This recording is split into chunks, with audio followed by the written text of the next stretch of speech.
Ajde bro, da sednemo da radimo review hrane. Znači ljudi, Thank you so much. ovaj moli za ketchup za 2 evra. Vidite ljudi kako izgleda hrana, eto dočekali ste hranu. Vidite kako izgleda, samo da mi ne ispadne. Dobijemo 6 ovih sranja. Dobijemo ljudi, znači 6 ovih. Uživaj brate, hvala.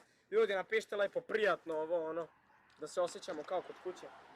Gdje si mi ostavio punjač za kameru i to?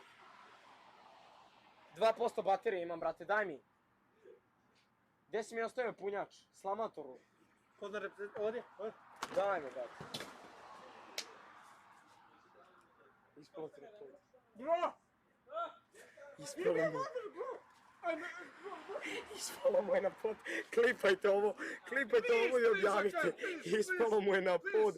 Hrana je si mi ispalo na pod, jel me zajebavaš brate? Au, jebo mamu. Čekamo ljudi 40 minuta hranu. Jedva radi live na Goldi Live, jebo mamu. Čekamo hranu ovako dugo. Sorry. Dao ti još jedan! Ljudi, si mi je dobio besplatnu hranu. Please bro, please! Ovo je nevjerovatno, Please, brate. I'm Bosnian man! I'm Bosnian man, please! Nice man, nice. Please bro! Dao ti je jedno free, jel? Wait for money. Jede, jer paraj, tamam. Piši kuna! Dao ti jedno free. Ljudi, ovo je najjači kraj streama. Thank you so much. Ovo je najjači kraj streama, brate. Jo, ispalo mi još. Opet ispalo. Oni još!